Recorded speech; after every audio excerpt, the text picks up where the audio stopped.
Hey, I am willing to bet that works way better. Okay, thank you, gang. That's why we always check to make sure people can hear. So again, I'm going to do my entire welcome one more time. So welcome to our final webinar of the Conscious Creation Telesummit. My name is Jay Fazette. It is my honor and privilege to share today with you. And I am not only the host and the creator slash producer of the Conscious Creation Telesummit, I am the best-selling author of a book called Reframe Your Blame, How to Be Personally Accountable. Now, every single one of you who registered for our telesummit got a copy of the book complimentary as a digital download. And I got to tell you, it is my fervent hope and prayer for each of you that you actually take the time to, number one, not just read the book, but do the exercises and the activities. It is absolutely a powerful resource, and it is something that will serve and support you tremendously. So, first and foremost, I know that you got an email from my dear friend and king of client care at the Creators Code. Say that 5 times fast. He was telling you that we were going to have a little bit of a contest. So before we jump to the contest, I want to just let you know that is me. That is actually a recent picture of me, so it's not one of those things from 22 years ago. That's only from about 9 years ago, so I still look mainly like that. And our stand at the Creators Code is this. This is where we ignite your passion, inspire you to action, and support you to be a conscious creator. And everything that we do is supported and organized around this one fundamental idea. So we also like to have a little bit of fun and entertainment in terms of our life and our world and all of that fun, wonderful stuff. There we go. We got it. Actually, I just see a couple of pieces. Are you speaking? Yes, we are. It's all good. Never mind. Switch from microphone is working. Perfect. And gang, just always want to double check that technology is working on both ends. So we had a contest, and I wanted to see how many of you were sharp enough to do this. Now, here's the deal. You will win what we call, and I'm just going to get my pen working here. You will win a copy of the accompaniment to my book. There we go, I've got it. Pen, there we go, and pen color, I like it to be blue. The accompaniment to my book, if you can complete this quote. Now, it's from the book, which you have digitally downloaded. Now, depending upon how the sound, are we still having sound troubles? Just a second.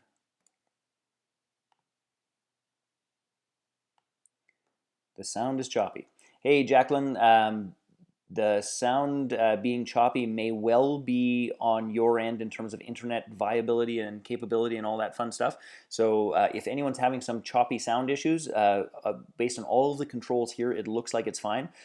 Suggestions are this: close all of the other applications running on your computer and be sure that you're not surfing doing anything else, because that consumes bandwidth that can be sometimes precious for audio. But I appreciate you giving me the heads up there, and I'll of course always do what I can to support you guys having a great experience of this. So back to the contest, because I really want to give you something that's super cool. There is a quote in my book, and it sounds a little bit like this. Excuses like, I don't have enough time, I don't have enough money, are, for most people, first level or top level excuses. More honest would be, I have the money, but my time is consumed with, I have the time, pardon me, but my, goodness gracious. I have the money, but my time is consumed with working for money. Or I have the time, but I don't generate enough money to do what I want. The actual excuse should be. Now, if any of you want to win the accompanying book to Reframe Your Blame, what you need to do is this.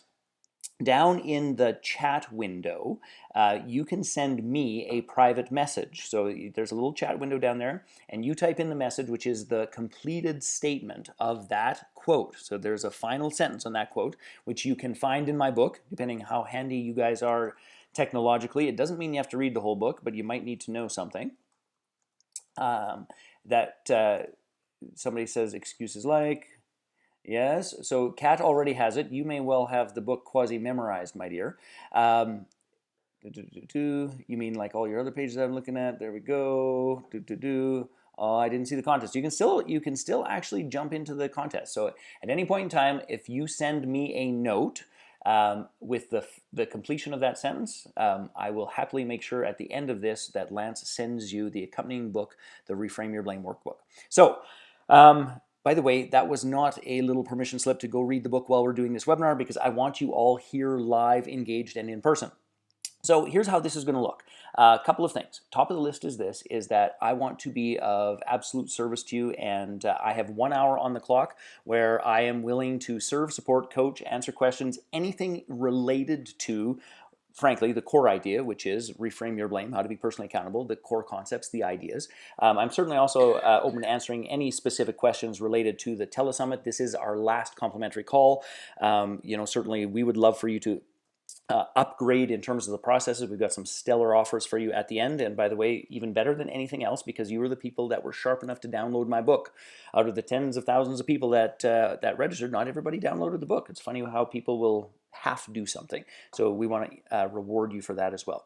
But we're going to teach you a couple of things about some of the prime distinctions about personal accountability. Then I'm going to actually open up the lines where you can pose any questions. You can do so by typing questions. You can also raise your hand so that you and I can actually interact, and I will do my best to serve and support you. Somebody says, I can tell you the answers to the first 3 exercises. This quote is a little bit further down in the book. It's more like, I think Kat pointed out, page 158. So I think I just gave the whole thing away, didn't I? Ah, yes, tricky me. I wanted to give stuff away anyway. So just so you guys understand, get a little snapshot of me, my world, and who you're talking to, because lots of you, I can tell, are members of the Creators Code community, which I always appreciate your support and your engagement. But for those of you who don't, let me give you a bunch of people. Ha ha ha, LOL, you shouldn't have told us. Yes, I know, but I really want to give it away anyway. So here's the deal. Again, this would be a picture of me, but here are 3 of the most amazing human beings in my life. This is my dear wife, Corey. Corey and I have been together, frankly, for most of our lives. We grew up together. We started dating in high school when we were 15 and 16 years old, and we're just ever so slightly older than that today. These are our 2 boys. This is Wyatt. He's my oldest, and we sometimes nickname Wyatt as Wild Man Wyatt. And for those of you who haven't heard this before, just to give you an idea, if you remember the cartoons from years ago, and you were to imagine Winnie the Pooh and the Tasmanian Devil running into each other and becoming one being, that's my boy. And then this is Jackson. He is a character and a half. This picture actually is a little bit dated, but I just really like it, so I keep using it. Jackson just turned 3. He has a sense of humor like you would not believe. He cracks himself up when he's playing. He'll do something and he'll laugh and he'll say, "I's so funny." So he's a ton of fun as well. So Wyatt's turning 8 at the end of the month. Jackson just turned 3, and we more than have our hands full. I feel blessed in my life because doing my darndest to apply and live the concepts of the Creators Code, I have fundamentally come from nothing and get to do cool things that I really desire and like and enjoy, such as restoring old classic sports cars. This is one of the ones that was absolutely a favorite of mine. Every time I drive it, people tease me and call me Magnum PI.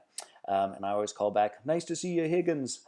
And then this, of course, is our home. A couple of years ago, we moved into our dream home, which I truly love and is a sanctuary for me and a bunch of my family. So I wanted to just give you sort of a little snapshot about that, but that's not really why we're here, but it sometimes helps for people to get a sense of who the heck's on the other line. If you have not, somehow or another, although in terms of how the autoresponders work and all of those fun, wonderful details, if you have not already downloaded the book, or you want to even share this with somebody who you think could benefit, you can absolutely go to this URL. So it is the consciouscreationtelesummit.com/Jay's book. So that's this URL right up here. Come on, machine, cooperate with me.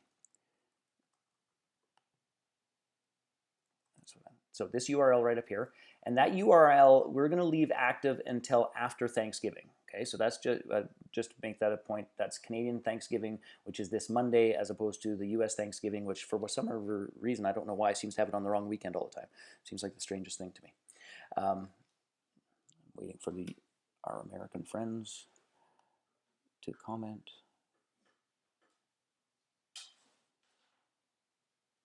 Yes, I just like to tease you.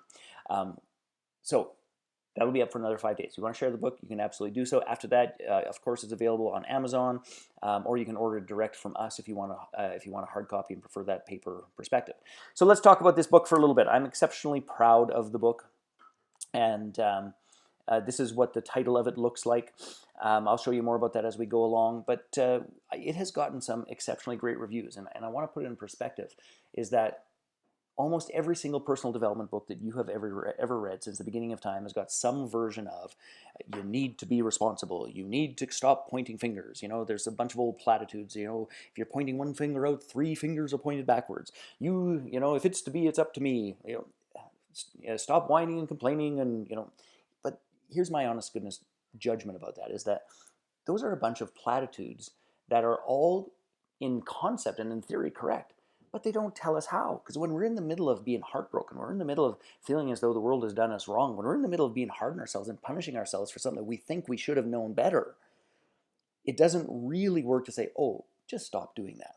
I mean, if it was that easy, the entire personal development industry wouldn't exist, and nor would psychology or any other arena. We'd just choose and decide. It doesn't really work that way. There's more depth to it. So these two fine gentlemen, on our left we have Jack Canfield. On our right we have Brian Tracy, both of whom were kind enough to endorse my book, and frankly, neither of them do it very easily. So it's something I'm pretty proud of. So what Jack said was, Reframe Your Blame is a step-by-step guide that will help you apply the first and most important success principle: take 100% responsibility for your life. This book will raise your vibration, clarify your mission, and support you to genuine personal accountability. And Brian Tracy, this powerful practical book shows you how to liberate yourself from perhaps the greatest of all burdens to success. And that is of course, blame of self and blame of others. So that's the snapshot. Last part I want to tell you about this is that the 12 pillars of the Creator's Code, which just out of curiosity, I would love to hear from any of you on the line here. How many of you got to listen to a bunch of the Creator's Code presentations? Because the entire Conscious Creation Telesummit was organized around each of these 12 pillars. And depending on the pillar, we had anywhere from 1 to 3 speakers, each sharing a different take or a different point of view or a different way to apply and live that pillar more consciously in your life. And these are, of course, the pillars. I embrace personal accountability. I create more than I consume. So I'd love to hear from those of you that attended the summit, and hey, somebody attended all of them. That is very impressive. Go, Jacqueline, go. That's fantastic. By the way, no pun intended with your last name. I just realized that as I said it. That was I'd like. That's fantastic. So it is a lot of content, but I want to encourage each of you is that if you did listen and you created value, please make the time to jump in and participate in the rest. The feedback that we have received from both listeners and from people who participated is that I think I got this compliment from like 7 people who've been doing media and interviews and those sorts of things for the better part of decades, that they thought that was one of the best interviews that they had ever had done. So we had a ton of fun. People were really authentic and honest about their process and their journey, and it'll serve and support. But the reason I'm showing you this actually is this reason here, which, go back, their machine, come on, cooperate with me, is that, I'm having some troubles, is that what we're about to talk about today is so significant and important that we deem it to be pillar 1 of the Creator's Code, which is I embrace personal accountability. And the honest to goodness truth about this is that none of us can genuinely get very far in our evolution of consciousness, in consciously creating what it is that we want to be, do, and have in our life. None of us can do that until we master this whole idea of personal accountability. So I want to share with you some of the key highlights and distinctions, and then I want to open up the lines to serve and support people, and where I'll do any Q&A related to what this means, how it applies to your life, all of those elements. I just wanted to go back to some of the quotes. I attended about 7, and I gained significant insight from just the ones that I listened to. Listened to all and purchased Gerald Rogers, but have not heard from him. And just so you know, we're just on the tail end of wrapping up all of the mechanics. And those of you who have purchased products, you will be hearing from people. What is this? This is Tuesday, or is this Wednesday? I'm living in a time warp because of how busy this has been. You will hear from all of the people that you've arranged purchase for by the very latest on Friday, to make sure that you've got dates set, you've got access codes, all of those pieces. So if it's taken us a little longer than that, I do absolutely apologize, but it has been a crazy whirlwind ride for us. So on that note then, let us talk a little bit about the book.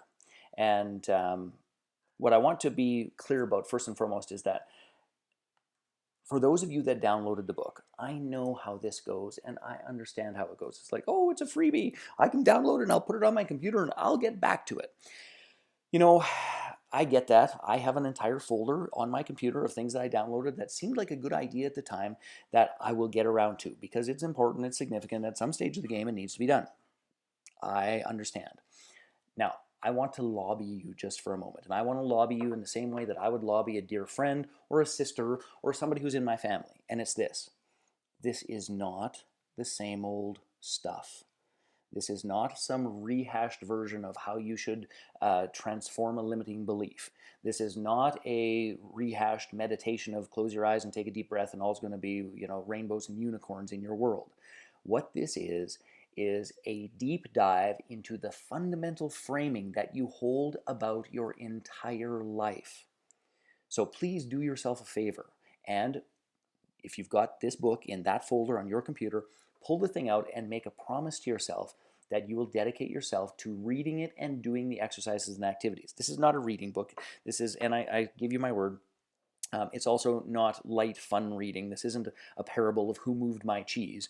This is about the core framing of your life and how you interact, bring to mind, and engage in every single choice in your entire life. So, I'm a bit passionate about it. I can get a little carried away, just to be perfectly clear. But the reason being is after 25 years of doing this work and working with 40,000 plus people in different ways, what I can tell you is this. You either get this piece mastered in your life or your life masters you. And that's just as straight as it is. And if it were different, I would tell you it was different, but it's not. So, I want to tell you a little story about how this book came to be and hopefully entice you to read it. I'm just taking a drink of tea. Give me a moment, please. So, the first thing that you must know is this, is that I, like every other human being, have a variety of victim stories. And for the purposes of this conversation, I'm just going to say that a victim story is some experience where he, she, it, they, them did it to me. And one of my earliest and most powerful victim experiences was I went into a business partnership with a fellow in the construction industry. I was pretty young. I was about 19 years old. He was a little bit older. We split up the tasks. He and I looked for somebody who had more experience. I wanted a construction company, but I didn't know much about construction. We split up the tasks. We bust our buns. We exceed every single sales goal. We do exceptionally well. Within a year, we have a real business. We've got like 20, 30 jobs going on all over Calgary. And I'm pretty proud.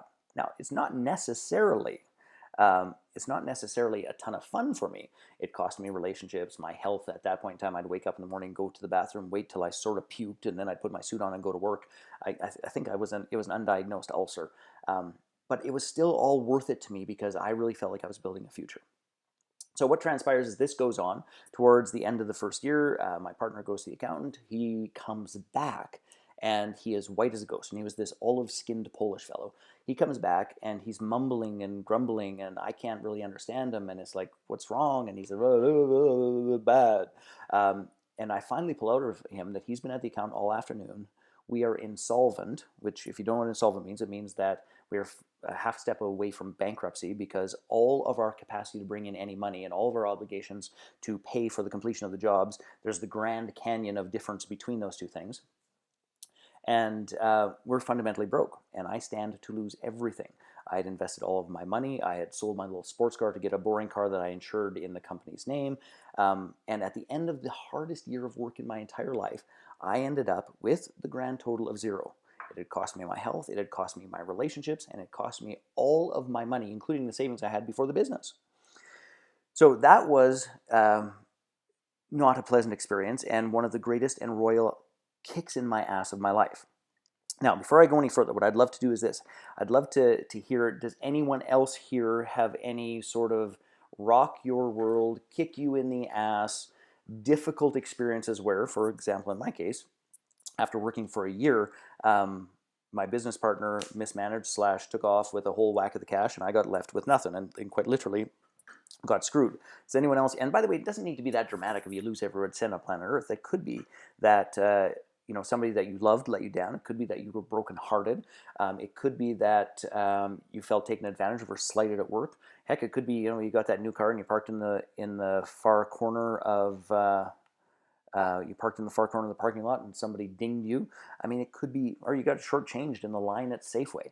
But who here, and let's be clear about this, it's a human experience. We all have this experience. But who here is cognizant that there are some experiences like that in your life that have had fundamental impact and framing on your life and how you come to relationships, how you come to business relationships, how you come to participate, how you actually show up in your world. So give me a couple notes and give me a heads up if you know what I'm talking about there. Now, the reason that I tell you that whole entire story is that I then dedicated myself through the courses that I teach, through exploring personal accountability, through doing my darndest to take control of my own finances and how I show up and what I do with my money and all those pieces. A couple of people go, who, me? Victim? Nah, that couldn't have happened. Yes, there are so few of us that have had these experiences in our lives. So I actually go to work and I really do transform my results in some pretty fantastic ways. So all the way from being broke and penniless and trying to figure out how I'm going to pay a couple of bucks to go back to school and borrowing money from my ex-girlfriend, all the way through to, fast forward, almost 20 years. I'm a liquid millionaire. I'm quasi-semi-retired, not working too hard. I've got cash invested in a variety of different businesses and places. And my life is very, very, very, very good. And I feel very, very blessed. And I actually believe that in large part this is occurring because I am being so personally accountable. Because here's a little hint about personal accountability. The true measure of personal accountability is only one thing. It is that your results in life change. That's the only measure, is if the results in life change, because that implies you've been applying the lessons, which I'll talk more about in a moment or two. So here's what transpires. I had a significant amount of money, about $1 million, invested in this marvelous investment. I'd been in it for about 3 years. And I get a phone call from actually my dear sister Lynn saying, hey, did you see that David, this is the man who ran this trading fund, is dead? Like, nope, didn't see that. Haven't heard anything about that. And she's, well, go check the newspaper. So I tootle off to the corner Mac store, get the Calgary Sun, and there in the back, sure enough, there's his obituary, but it doesn't say anything about how he died.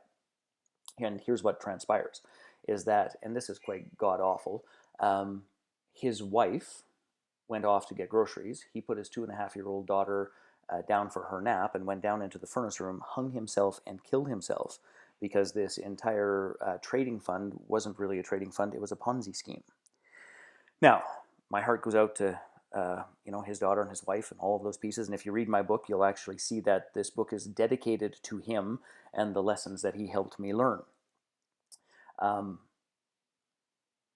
So what transpired was that in an instant, this $1 million of liquid cash that was generating phenomenal returns and was paying for a significant portion of my freedom and lifestyle and all of those pieces was instantaneously gone. Gone. Now, here's the irony to this, is that this is 22 years later to having the experience of having a business partner do God knows what with the money. 22 years later, I feel exactly the same way as I felt way back when with the construction company. I feel hurt, I feel victimized, I feel taken advantage of, I feel self-righteous, I feel like it just goes on and on and on. Exactly the same. Now, the circumstance, by the way, is fundamentally the same as well, only a whole lot more zeros in the second one. Now, that gives you all of the lead up to me writing the book. And I want to tell you something, is that lots of people in this business write books because it'll help them get booked as a speaker, or it's a wise business idea for them to do. I'm going to tell you straight up, I wrote this book for one reason and one reason only. It was my personal therapy. It was, how is it possible for me to believe that I am in such a different space, to believe that I am being personally accountable? Hell, to be teaching thousands of people personal accountability and how fantastic I'm doing at it, after my first experience of loss, and then to be in exactly the same spot. How on earth is that possible? So I began writing the book. Now, what I'm about to share with you came to me quite quickly. And come on, clicker. There we go. And this is, and it's a little bit stretched funny on the page, just the way the PowerPoint works. But what I came to quickly was a framework that didn't exist anywhere else in any of the books, any of the documentation, any of the current writing about personal accountability. And that there's a process and there are stages around personal accountability that if we can understand what the stages are, then we can be really clear about where we're at in different areas of our life and what we can do about it. So, this is on page 14 of the book. It is the foundation and the framework of the book. And I just want to spend a moment or two sharing with you the essence of this. And then I'm going to do my best to answer any questions and see if I can help any of you get to the heart of what is really going on with some of your recurring victim experiences, how it relates to your life mission, and how perhaps you could reframe that right in this webinar to be something that is one of your greatest assets and gifts, which, by the way, both of those experiences of losing that money have been unbelievable assets and gifts to me that have transformed my life in monumentally powerful ways.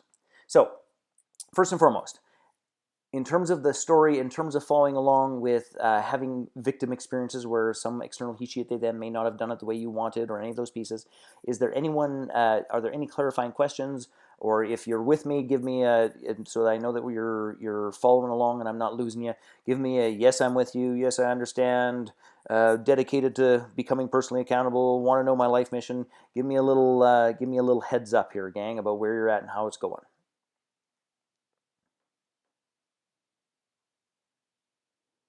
All right. Yes, I'm with you. Just changing a diaper. Tracy, I totally. We have a 3-year-old who's just on the tail end of potty training. I am so with you. I get it.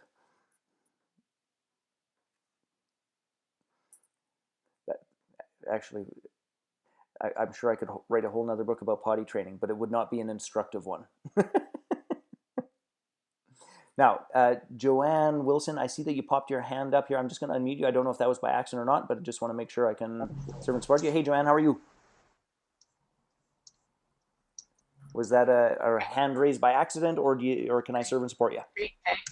And I also sent a message. Okay.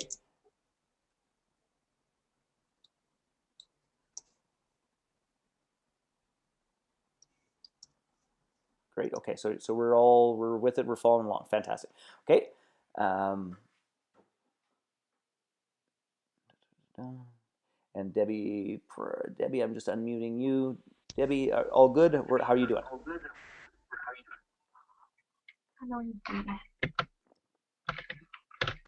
Okay. So the hand raise might have been by accident. Okay. Just wanted to let you know you were with me. Perfect. Okay. So let's get on with the framework here, and so here's the framework. And I want you just to understand that there is, oh, cancel, don't do that. I just want you to understand that when we're talking about personal accountability versus victimization, that there are some key distinctions. And we're just going to talk for at first here about, get my pen up here. We're going to talk first and foremost about the definition of personal accountability. And it's vitally important that we start at the definition, because what most people believe personal accountability is and what personal accountability actually is two different things. So here's the definition I'm going to ask you to play with for today's coaching. Personal accountability is nothing more than a framing device that eliminates blame of self and others, providing the power of choice, participation, and co-creation of the experiences and results in our lives. Please note, it says down here, real or imagined. Now, I'm not going to spend a whole bunch of time on the real or imagined piece, except to say this, is that we as human beings are meaning-making machines. What that means is we make up stories about everything all the time. Most of what we make up has no real foundation in reality. It's just the story we make up to make sense of our lives. And this definition just acknowledges that, you know what, if you're going to make up a story, you might as well make up a story that makes you feel better, that serves and supports you to be more engaged, participating, and co-creating in your life. Nothing more, nothing less. So that's the definition of personal accountability. The key hallmarks is that there's absolutely no blame in personal accountability, absolutely not on others and perhaps more importantly, no blame of self. Because what most people think responsibility is or accountability is actually not much more than self-blame victim, which I'll talk about more in a moment or two. So at this stage, when we get above this line, that's what this line here represents, is blame. So everything above this line, there is no blame. Everything below this line, there is some connotation of blame. And when we're above this, we are in the space of conscious creator. Now, there are 3 levels of personal accountability. The first of which is emotional response accountability.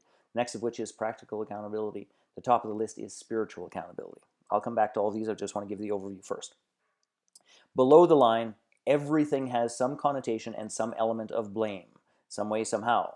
It is either external blame. He, she, it, they, them did it to me, and they were rotten bastards, and my life would be better, and everything would be, sunshine and rainbows if only this hadn't happened. So this is, by the way, the most common experience of victimization, because it is one of the most powerful and marvelous excuses. As long as it's somebody else's fault, there's not a damn thing I can do about it. Now, what our world has believed for years is the remedy to this is something called I will be responsible. And yes, by the way, I am fully cognizant of the adapted definition of responsibility, which is my ability to respond. Yeah, that's all great. But let's be very clear about how responsible has been used legally, how responsibility has been used in the insurance industry, how responsibility has been used in the media. I don't know, some of you may remember this in terms of, there was a water disaster in Canada a few years ago, which is Walkerton. And I remember actually being in the car, hearing that people had died in Canada, which, I mean, Canada is some of the safest drinking water in the entire planet, but that it's like 6 people had died because of this disaster of drinking water in Walkerton. And it's horrifying in all those pieces, but the news report said, and currently there's an investigation underway to find out who is responsible. Now, they didn't mean who had the ability to respond. Let's be clear what they meant. They meant, whose ass are they going to sue? Who can they blame? How can they pin this upon someone or something? And what I need you to understand, and this is why I ask people to stop using the word responsibility in this context and start using a more conscious term, which is, of course, personal accountability, because there is still this connotation of blame that has been infused with the word and its use in our society quite literally for hundreds and hundreds and hundreds of years. So it's just an easier way to say personal accountability. So I know I'm jumping around here, but I want to try and make this point, which is what most people think is responsibility is actually self-blame victim. It's when we shift the blame from these guys, because we look around our life, it's like, well, wait a second, it can't always be them. There seems to be one common denominator in each of my victim stories, and that common denominator, son of a gun, is me. And then it's like, well, crap, it can't be all them, there must be me. So what happens is then we shift the weight of blame away from the external world and put it upon ourselves. Now, here's the crazy thing about this. From the outside looking in, it actually looks like we are doing better in our lives. Because from the position of self-blame victim, guess what happens?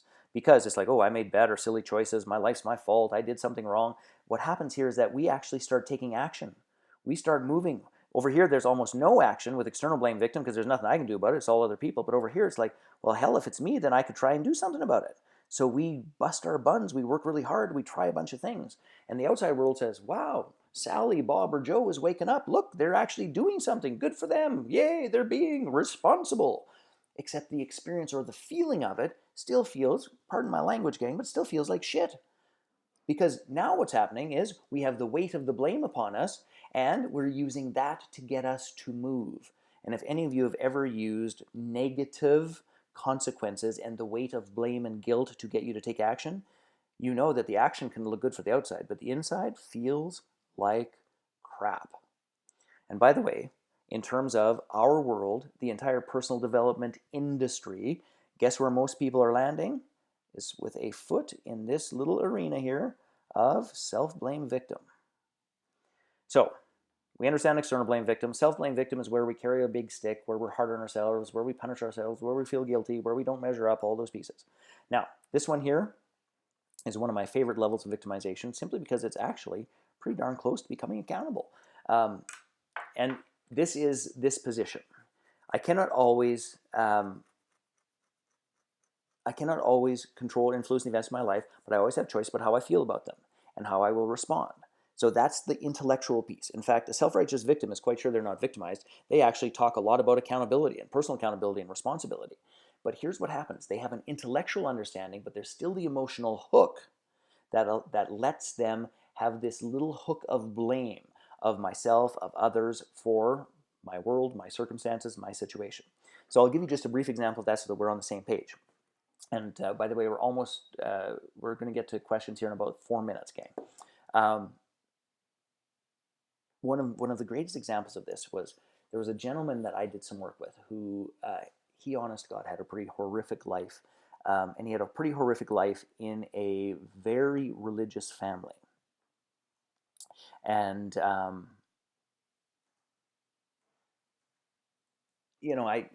these are his words, not mine. He would say that it was spiritual / religious abuse. And he would say things like this, is like, I know my mom and dad did their best, and they did what they believed, would save my immortal soul. I get that, and I've forgiven them. And then, not directly on the tail of that sentence, but if you listen 2 or 3 sentences later, you would hear this. But what they did in the name of religion was disgusting and crazy, was heartbreaking and inappropriate, there was still that emotional hook that while his head had decided he was done with it, his heart and his emotions had not, which still kept him just on this side, clearly, of the blame line. Okay, so I want to just make sure we're all on the same page and we're all still communicating clearly here and all that fun stuff. Does this description of the different levels of victimization, number one, make sense to you? And is there anything that I could serve or clarify before we jump to the accountable version and then we open up the line? I fit between external, mostly self-blame. Yes, I totally get that, and I'm changing that now. Beautiful. And just to be clear about this, Jacqueline, is that when you work through the book, here's what happens for most of us is that we will get stuck in a particular spot. And when we get stuck in a particular spot, there are specific exercises, activities, and actions that will break free of self-blame and move us up a level, that will break free of external blame and move us up a level. So when we see where we have, and by the way, that isn't, generally speaking, in every aspect of life. Sometimes we're highly accountable in a relationship, but we're completely victimized when it comes to our career, or our finances, or our path in that manner. So there are some generalizations about how I show up as a human being, but there's also some very context-specific aspects of this as well. So absolutely, I appreciate your honesty there. All cool. Thanks for that gift of learning. You're very, very welcome. My honor and privilege. Okay, so here's the thing. We all recognize and realize that our life is a bit challenging and difficult from the perspective of victimization. That these 3 pieces, external blame victim, self-blame victim, and self-righteous victim, these things are a little bit like playing, if you could imagine an old cassette recorder. Man, I'm dating myself. Let's just imagine you're playing with your PVR there, more updated. You're playing with your PVR, and all you do is watch one show and then hit replay, and it plays the same show. Hit replay, it plays the same show. We are stuck into experiencing ourselves and our lives and our relationships from exactly the same perspective from the self-righteous victim, because we can't change. If we changed, it would release or let go of the beliefs that we've come to own, attach to, define ourselves by. The thing I didn't say about it that I should end with on this point is, when we are victims, we are consumers. And what that means is we are consumers of everything. Time, energy, love, support, people, money, jobs, environment. Now, I want to be clear about this before you get all judgmental about self or others on this note. The truth of the matter is that victims are not consumers, generally speaking, out of malice. They're consumers because they have a fundamental hole in their bucket. They cannot keep what they get. It literally spills through them. So it is this never-ending vortex of I need more and more and more and more just to feel half okay. So that's why they consume anyone, anything, and everything that comes their way. Okay, so please understand, first and foremost, that this experience down here is natural, normal, and human. So it's not good, bad, right, wrong. It's human. The question we must ask ourselves is it our wisest choice? Because if we want to transform, grow, evolve all the species, then there's 3 steps above I'm going to go through super fast. Emotional response accountability. It simply says this. We get that it doesn't really matter what happens in our world. We always get to choose how we're going to respond, and we can do so, please understand, without blame. Okay? This is the epic saying, which sounds a little bit like this. You know what? Shit happens. Doesn't much matter. I'm going to choose how I'm going to respond. Now, if our world only got this, there would be no more wars, there'd be no more abuse, and we would not have starving children dying while we're having this conversation, just if this level happened. However, this is where things start to get sexy, cool, fun, transformative, engaging, and powerful. And that is with practical accountability. The distinction between these 2 levels is that we acknowledge co-creation. It isn't now just that stuff happens. I get that I co-create my results and my experiences in my life. Now, I focus on my choices, of course, without blame. And the reason that we focus on our choices, it's the only place where we have control and influence. Are there always other things that are impacting and influencing? Yes, that's why it says co-create. And by the way, here's a little hint. If you ever run across somebody in the personal development world that's on the rant of, ooh, I create my own reality, ask them to not have the sun come up the next morning just for them. It's like, the truth is, yes, you can co-create your own reality, but it is a co-creative process. And when somebody gets their pendulum so far that they think they're just creating it all, they're probably having a little bit of troubles and could use some adjustment and or support. So I focus on my choices without blame. And I choose to believe, and those are important words, that there is a lesson in everything and I will find it and apply it.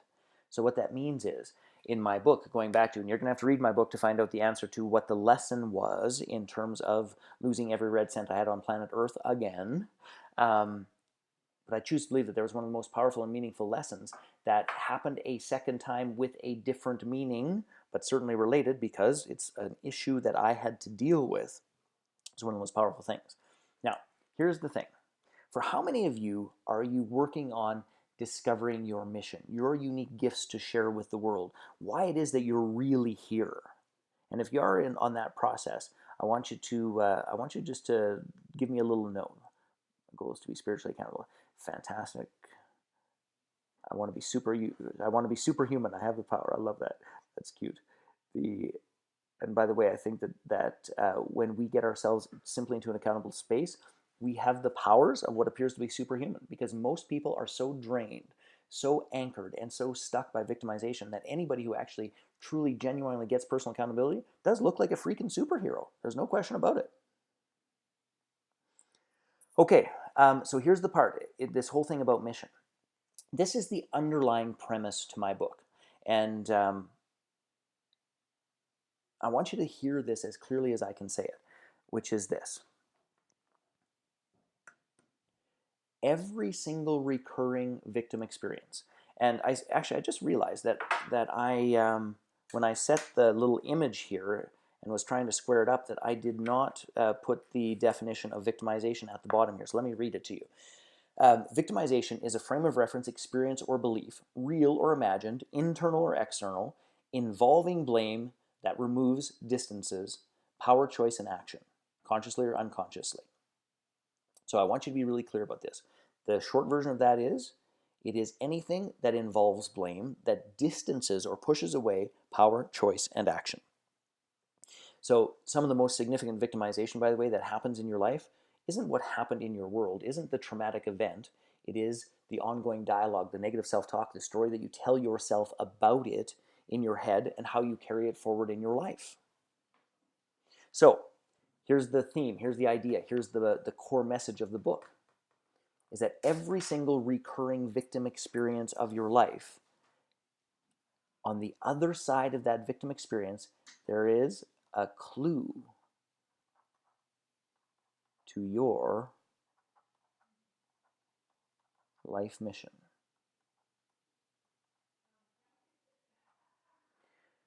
And I want you to think of it this way. And I don't know what your spiritual beliefs are, but at least a couple of people here have mentioned that they would be interested in becoming more spiritually accountable.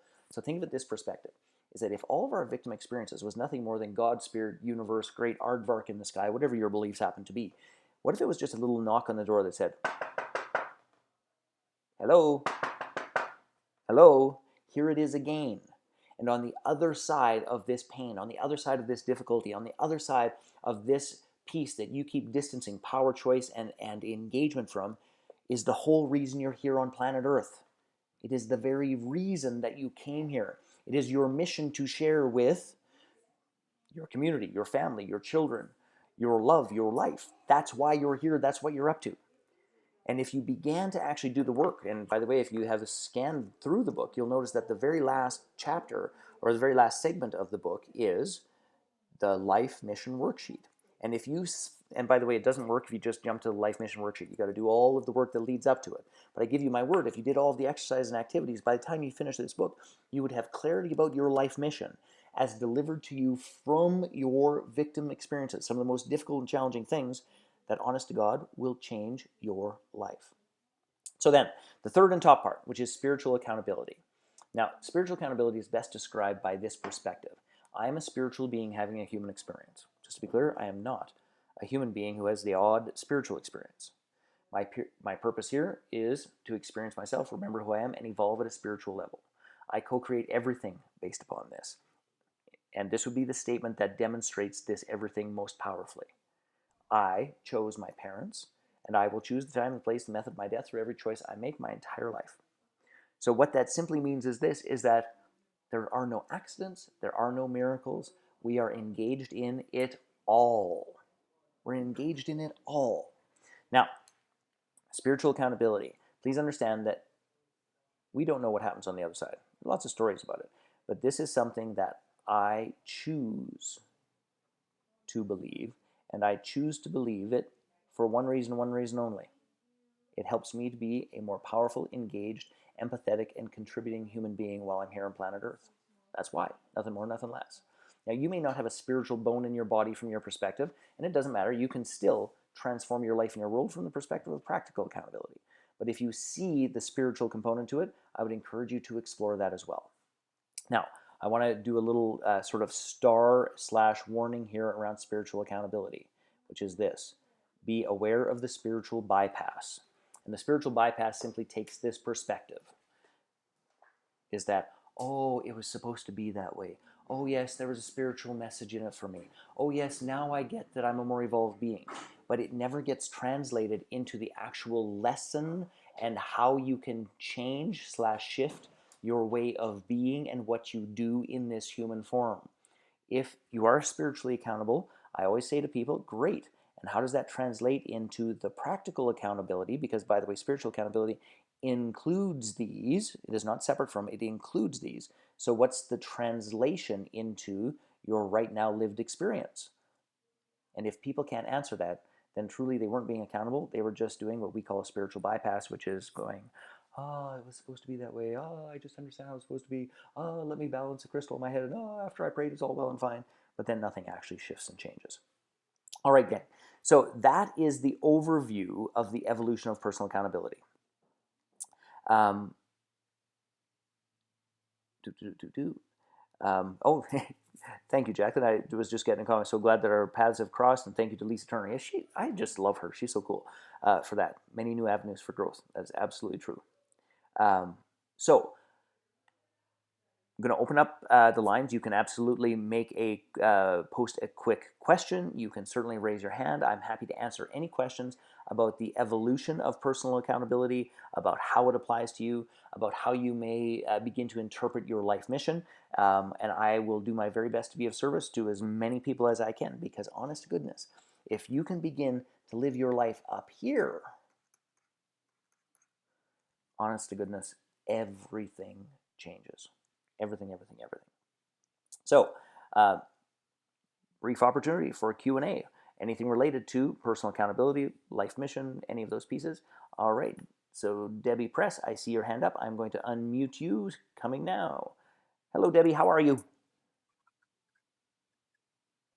I'm very well, thank you, Jay. Fantastic. Any questions or any way I could be of support to you? No, well, at the moment, No, okay. I've got lots of questions. But very much appreciate your program. It's been amazing, Fabulous. and have managed to access quite a lot. So thank you so much for that. Oh, hey, my pleasure. Okay, so I'm gonna put your hand down here, and anyone else, if you just pop your hand up, then I will be able to unmute you. Okay, I see Joanne. Hello, Joanne. How are you?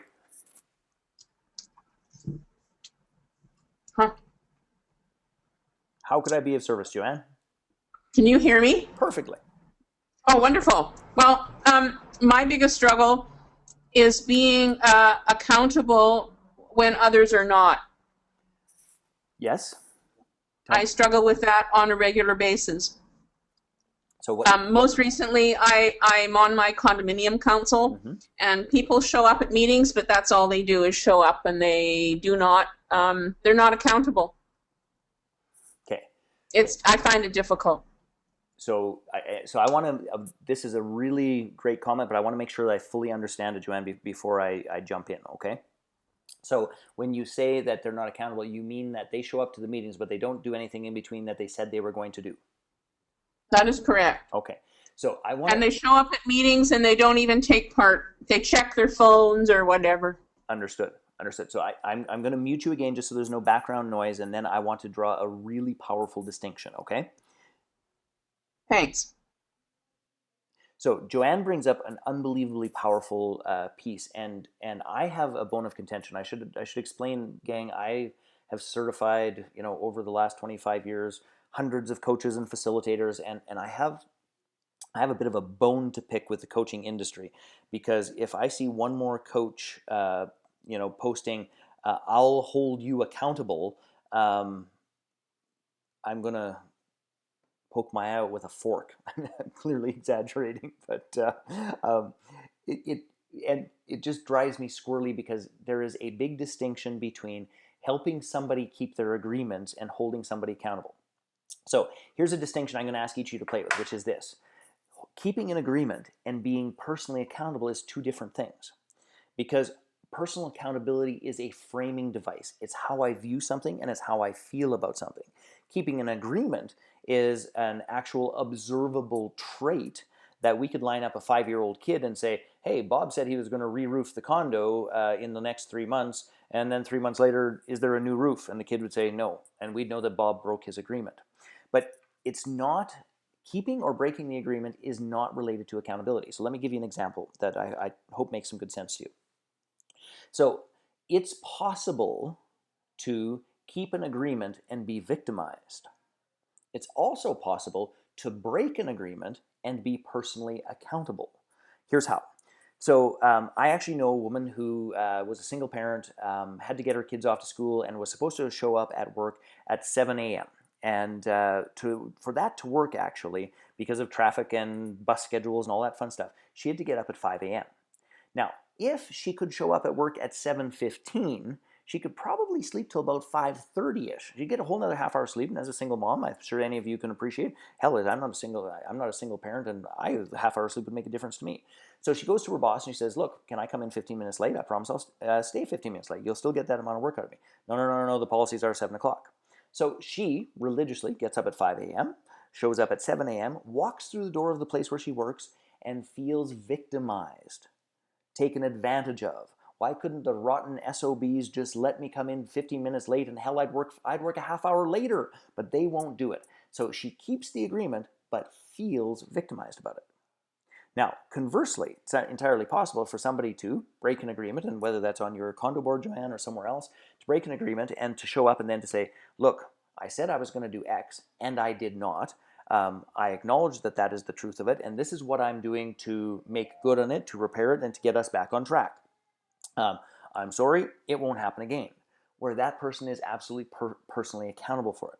So one of the things to separate here is personal accountability, which is the framing of how I view my life, my choices, how I show up, is one thing. And then the next piece is my agreements, if I keep them with myself and others. And if you can separate those two things, it really does make them easier to deal with.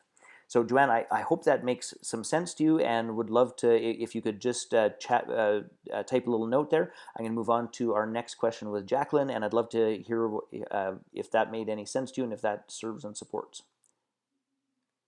Hello, Jacqueline, how are you? Hello, hello, hello.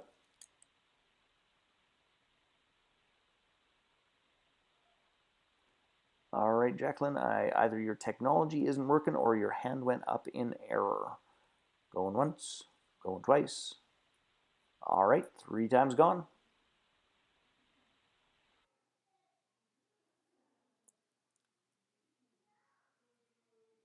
Thanks very much. So great. I'm glad that made some sense for you, Joanne. That's fantastic.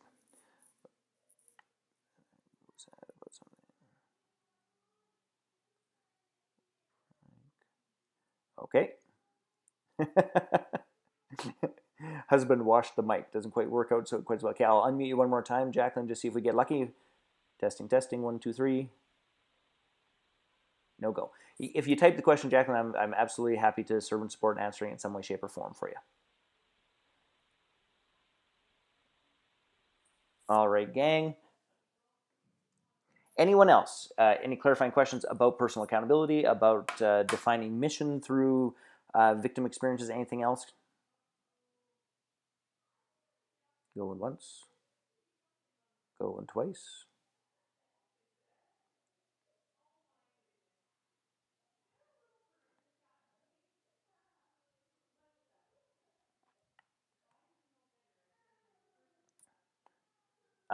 So Jacqueline's question, actually, thanks for typing, appreciate that, was how can we change our unconscious beliefs? So that is actually a really fantastic question. And I know that we're going to go just slightly long here, but I'm just going to draw something for you that I hope will help. First and foremost, it is challenging to change anything that we cannot identify. So let me get to here, go back. It's challenging to change anything that we cannot identify. But if we think of it from this perspective, here's an interesting little model, and this model actually comes from a course. If you saw that little slide that popped up, we go to great depth and detail to explore this idea. And if this little model, that this is supposed to be like this is a iceberg, and these little dots are all our beliefs. The dots above the line represent our conscious, and this is our sub, or our unconscious, depending on how big a fan of Jung you are. Now, the big question here is, if we take a look at this, we've got to ask ourselves the question of, where do our results in life come from? Do they come primarily from the conscious, what I say that I want? So I want to lose 10 pounds. I want to be a fantastic dad. I want to go back and get my master's degree. I want to insert blanks. Or do our results primarily come from our sub or our unconscious? Now, if you think about it, our results have to come from both. They have to come from both. But which is more powerfully weighted? Well, quite clearly, more powerfully weighted is the sub or the unconscious, because this breaks down approximately 10% above the waterline and approximately 90% below the waterline. So here's a little fun and entertaining way to begin to interpret what is going on beneath the waterline. And let's be clear about this. We don't know what's beneath the waterline because it is in the sub or the unconscious. And it's a math formula, of all things. Math was the bane of my existence when I was a child in school. So if we went x plus 4 equals 7, we know that x must equal 3. Now we know that because if we know, in the algebraic foundation of that is, if we know 2 parts of any 3-part equation, we can deduce the 3rd part. I'm just looking at it. Just trying to keep up with the questions here. Cat, you smart aleck. If the iceberg is melting due to climate change, does that mean we're becoming less conscious? Well, I tell you what, there are days in my world where I'm pretty sure that's true. But if we know 2 parts of any 3-part equation, we can begin to deduce the 3rd part. So think of it from this perspective. If we tell ourselves the truth about our results, not the stories we make up about, but the truth about the results, and we know the conscious statement of the goal, which could be anything. I'm going to start a business, I'm going to go on a trip, I'm going to start a family, whatever it happens to be. We know the results, we know the goal. If these two things aren't lined up, then we start asking ourselves this question: what must I believe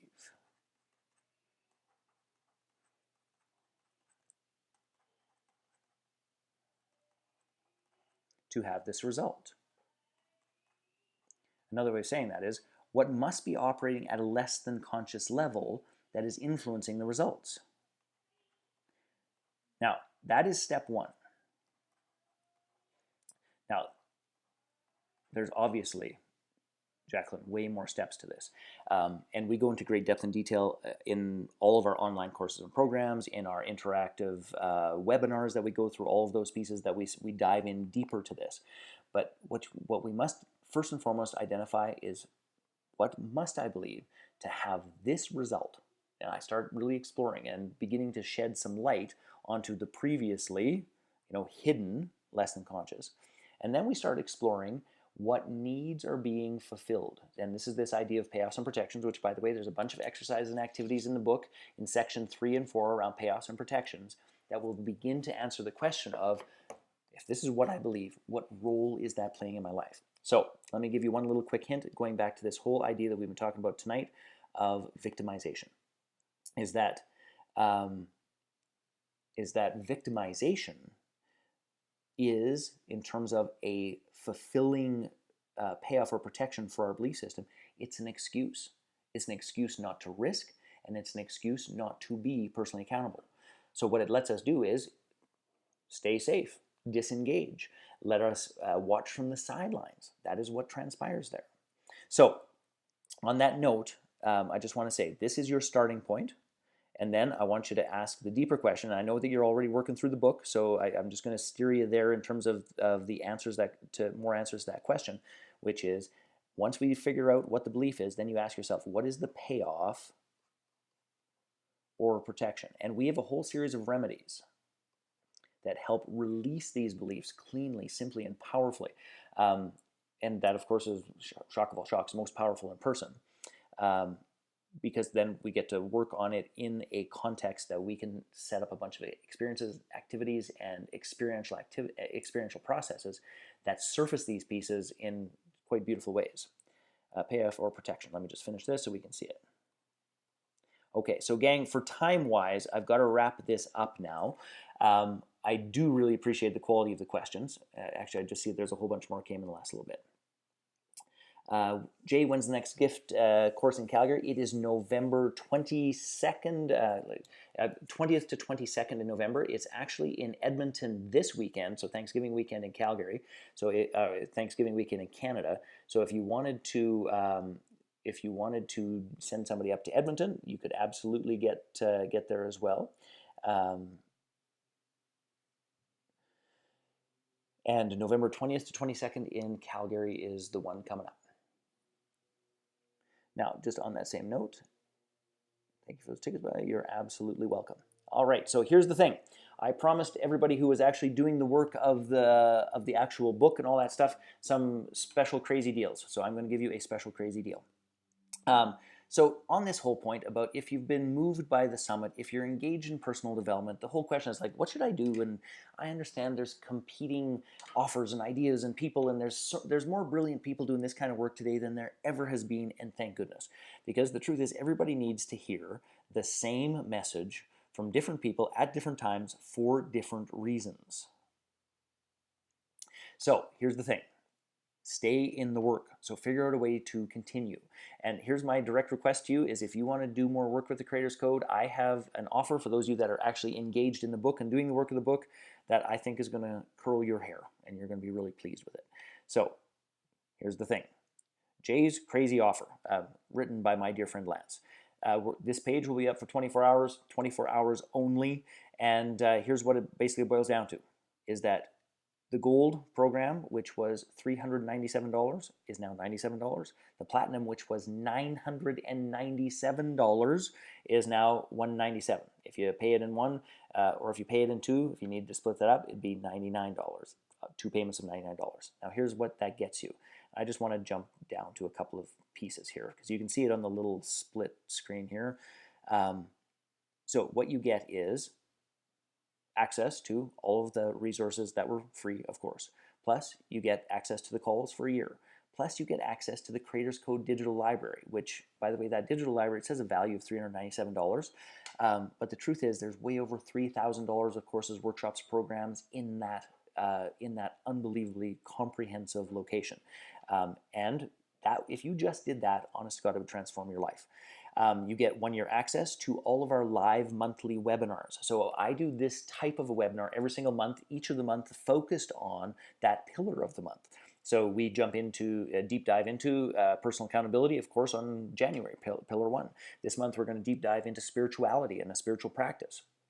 So there's a live webinar, and then there's also these things called community events, which we live stream.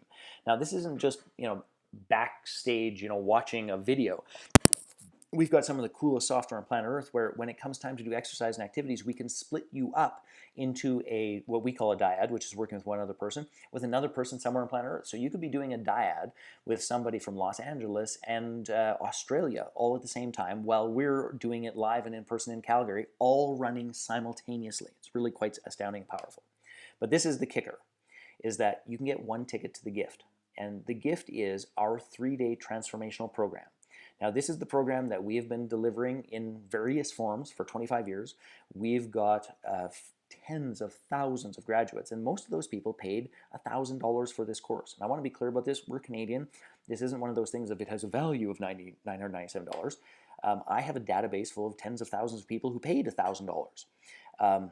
And you would get that as well for $97. So even if money's tight, even if you had to eat macaroni and cheese for a little while, this would be the single best time, most comprehensive, best offer you would ever get under the sun to participate in that process, and you can do it for 97 bucks. Click the buy now button, away you go. Now, that's all cool. It'd be great for you. But most of you have these things in your life called husbands, wives, friends, family, co-workers, business partners. And if you're going to go on a journey of transformation, here's the honest God truth. It makes the most sense to include the people who are closest to you so that they have a clue what you're doing, what your transformation is about, what you're dedicated to evolving into and becoming. And if you upgrade to the platinum, you get a ticket for another person. So you get to bring friend, family, loved one. Now, here's the last part, and this is where it gets really phenomenal for the crazy fee of $197. And I want to be clear about this, is that we did an inordinate amount of work to serve and support people in the Conscious Creation Telesummit. And it's done good work. It's reached people on virtually every continent on planet Earth, which is unbelievably exciting. But here's the thing about this. Listening to some calls isn't enough. It's not engaging. It's not deep enough for you to genuinely make the long-term change. So you could come to the gift, which that in and itself is this catapult forward in your life. And then the entire community of the Creators Code, our global community of conscious creators, is going to get together, and we're going to do it in California, and we're going to do it in on the West Coast in California, and we are going to have our first annual Creators Code conference, and that's going to be in 2014.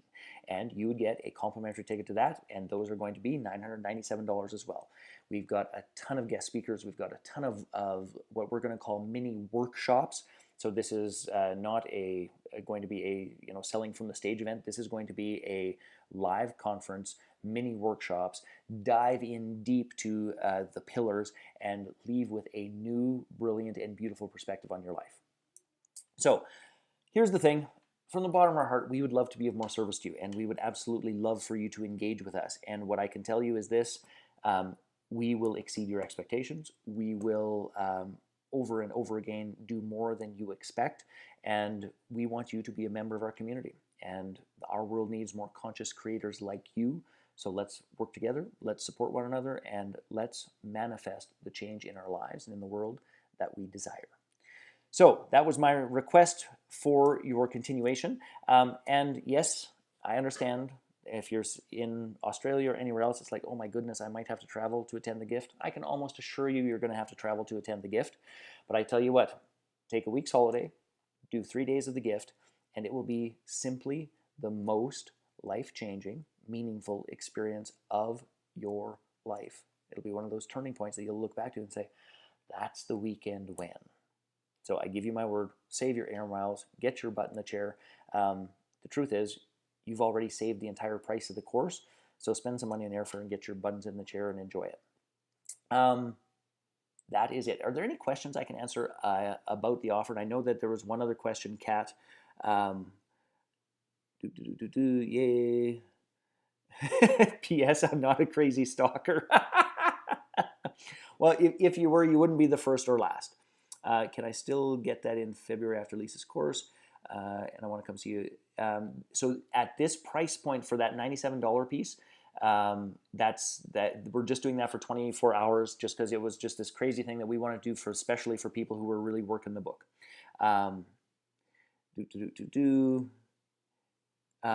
And Kat, so I'm backtracking a little bit to answer your question because that wasn't fair. It was answered in the time frame. So is disengaging and watching from sidelines necessarily a bad thing? I don't think it is necessarily a bad thing. I would ask you to be conscious about the distinction and the discernment between disengaging and experiencing and observing without judgment. And the distinction that I would ask you just to be careful about there is that sometimes when we think that we're just observing, I just want to observe for a little bit all those pieces, is that becomes a way of us to step out and to limit risking participation and engagement. So to me, the whole piece is how long am I observing, and can I use what I observe to get back in the game, choose, act, and engage more powerfully. And if I'm consistently, experiencing and observing without judgment to get a better sense of what's really going on and see the big play, get the 10,000-foot view, and then I get back in the game with that information doing my best, then I would say you're probably on track. If the story becomes I just need to disengage and watch on the sidelines for a little while to make sure that I'm safe, and then it's kind of hard to get back in the game, I would ask you to just question it a little bit more. And I hope that helps.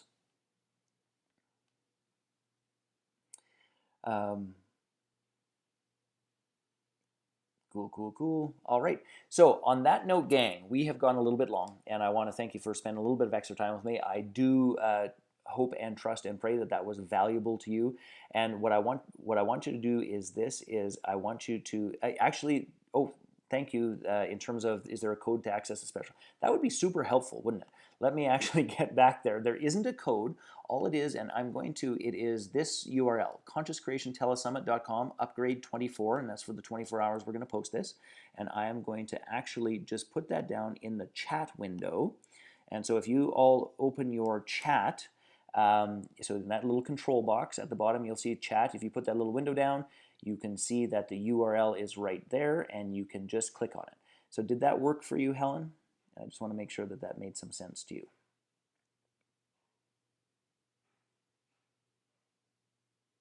Yes, that made sense. Perfect. So yeah, so if you just click on that little button, that takes you right there. And then there's no special codes. It's just a hidden page that we did. So that makes it simple, clean, and easy for you. And then as soon as you do that, you will get, of course, a response that tells you you'll be hearing from Lance, who takes care of all of the registration details, gets your access onto the online site. You'll get all of the dates for the webinars, all of those pieces. And honest to goodness, I think any one of those webinars is worth the price point of what we're doing, which is in alignment with the book Change or Die and the fact that we need basically 12 to 24 months of immersion to really make the changes that we desire. That's exactly how we designed this. You've got an entire year of access. You've got a year of the webinars and the touches. You've got the transformational experience of the gift. And then you have this fabulous and powerful community event that will also be a deep dive for support and resources as well. And any one of those pieces. Yes, 24 hours. If somebody missed this call, will the tape be available or live only? I did record it, Kat, and I will post that. It should get up just after supper time, and I believe that Lance will be sending a note and a link with it to everyone. So everyone who had downloaded the book gets this offer. People who didn't download the book and didn't engage don't get this offer. Hope that helps. All right, my friends, it is time for supper and for me to go play with my little guy. So I wish each and every one of you love, joy, and happiness. Please take us up on the offer. I give you my word that you'll look back at this as some of the best money, and you will be overwhelmed with the support, with the engagement, and with the quality. You'll be completely overwhelmed. You couldn't touch this. Honest to God, you couldn't touch this for $5,000 at any other organization that I have ever seen. So have a great night. Truly appreciate your input, and have a marvelous conscious creating evening. Goodbye. Take care.